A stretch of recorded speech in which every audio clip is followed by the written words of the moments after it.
I've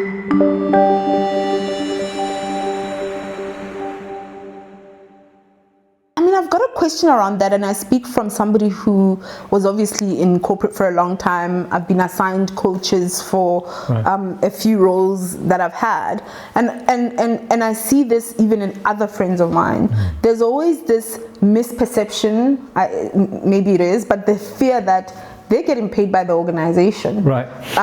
How do I know what they're real interested in? Right. Because ultimately, and I think maybe this is where the coaches almost always get it wrong, is they start with the conversation of how much it's going to charge, how much you're going to pay them every hour, that every hour is a different fee, whatever it is, the fee structure, which inadvertently makes me feel like, okay, so you're more interested in keeping the company as your client than in keeping me. Right.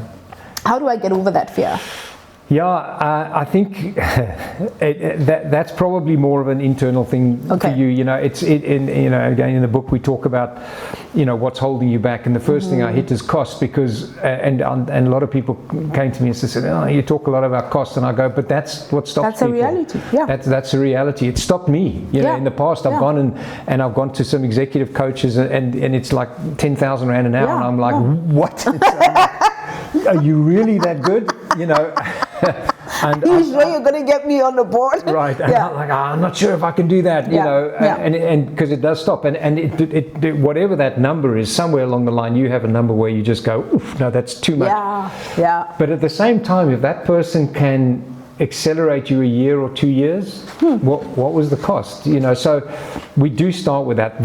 I think it's a mental problem, and that second chapter and the chapter later on, resistance. We do have resistance in lots of different areas. And it's not bad, because sometimes you go, well, I don't know, are you really that good? That's that question. What are your qualifications? What they might not be qualified. Give me some references of people who've done this. I want to go and talk to that guy who said he wasted 5 years and you unlocked him in 6 months.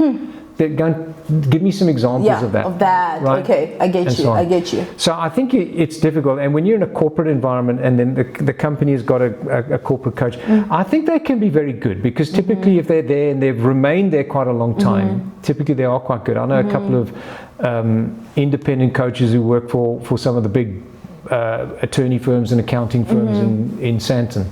And their rates are eye-watering, I'm like, I could do that. I can do that.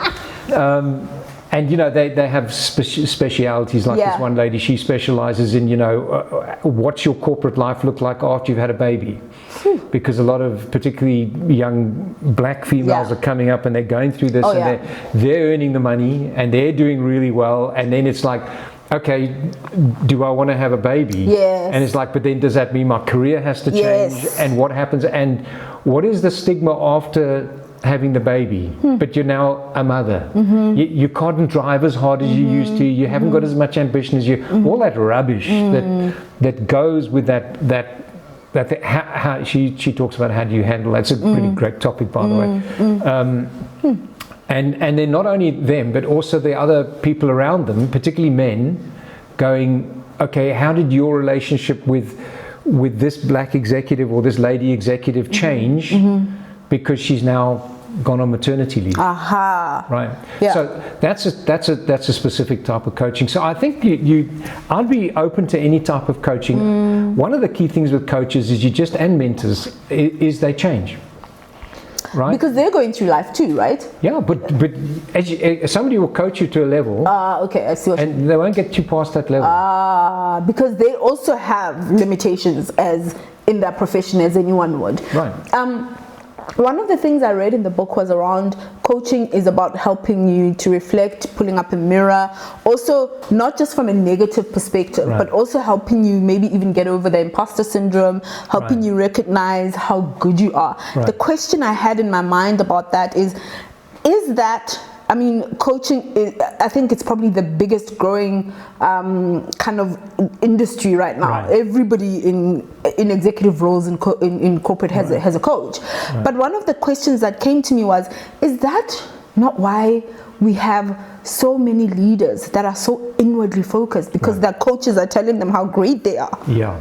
So I think it's a good thing, and not just coaches. I think there's a lot of a lot of stuff on podcasts and YouTube and all the rest of it on that. And there is a balance. I think one of the problems, and the imposter syndrome, there's two. There's the imposter syndrome and then there's the celebrity trap where where you think you're so good nobody can help you. Yes. And you know, I'm better than anybody else and so on like that. And people go, no, people don't really think that. And I'm like, oh yeah, they do all the time. It's a blend because most people, and I listen to Lunga's story, he talks about in the early days, you know, growing up, and is he that good? And after a while he realized that people were saying to him, you know, you can do this. Yeah. You could be me. I'm not saying you could be the CEO yet, but you know, you could be my position.